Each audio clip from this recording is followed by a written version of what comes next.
आज सूफी Islamic board के राष्ट्रीय प्रवक्ता एवं संगठन प्रभारी सूफी मोहम्मद कौसर हसन मजीदी का आगमन हुआ। इस अवसर पर जिला अध्यक्ष सूफी इस्लामिक बोर्ड कन्नौज सूफी मोहम्मद नाजिम मजीदी के निवास पे प्रेस वार्ता का आयोजन किया गया। पत्रकारों को संबोधित करते हुए सूफी इस्लामिक बोर्ड के राष्ट्रीय प्रवक्ता सूफी मोहम्मद कौसर हसन मजीदी ने कहा कि सूफी इस्लामिक बोर्ड भारत के राष्ट्रवादी विचारधारा के सच्चे सूफियों का एकमात्र संगठन है, जो भारतीयता जिंदाबाद के अपने नारे के साथ राष्ट्रीय एकीकरण के कार्य में लगा हुआ है।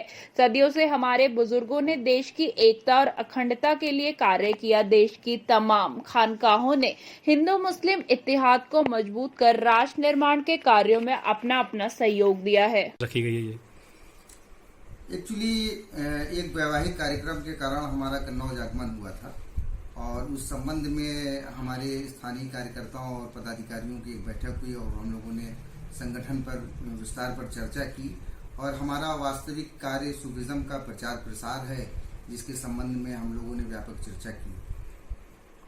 सूफी इस्लामिक बोर्ड भारत के राष्ट्रवादी सूफियों के सच्चे राष्ट्रवादी सूफियों का एक संगठन है, जो भारतीयता जिंदाबाद के नारे के साथ राष्ट्रीय एकता और अखंडता की दिशा में कार्य कर रहा है और राष्ट्रीय एकीकरण की दिशा में कार्य कर रहा है।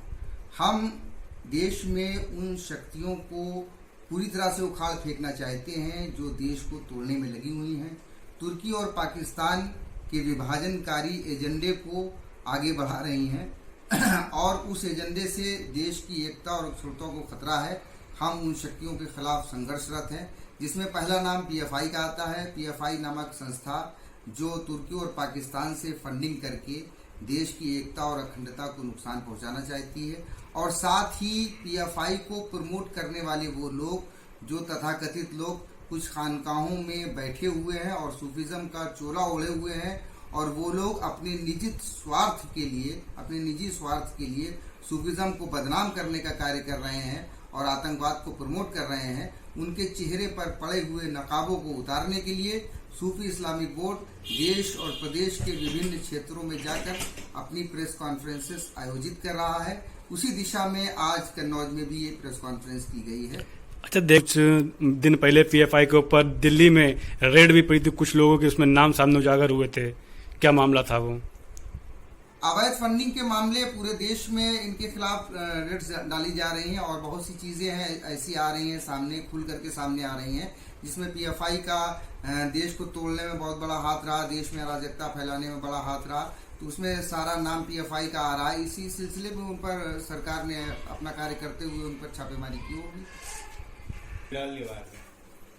साथ ही एक बात मैं और ही बता देना चाहता हूं कि आज हमारे राष्ट्रीय अध्यक्ष जी श्री मंसूर खान जी ने देवा शरीफ में एक ऐसी संस्था की बुनियाद रखी है जो देश की एकता के लिए बड़ी सहायक होगी। जो पाठ्यक्रम आज से 200 वर्ष पहले हमारे मदरसों में था, जिसमें इंसानियत का दर्स दिया जाता था, मुल्ला मौलवियों की शय पर, उनकी फतवेबाजियों की शय पर और अंग्रेजों के कहने पर वो पाठ्यक्रम जो समाप्त कर दिया गया था और देश में विखंडन लाया गया था, उस पाठ्यक्रम को पुनः सूफी इस्लामिक बोर्ड शिक्षा पद्धति में लाना चाहता है। इस सिलसिले में मरकज़े तालीम व इल्म अमल हमने जो एक पैटर्न बनाया है, उस पर आज आधारशिला रखी गई है। देवा शरीफ में जिला बाराबंकी में हमारे राष्ट्रीय अध्यक्ष जी के घर कमलों के द्वारा इसकी आधारशिला रखी गई।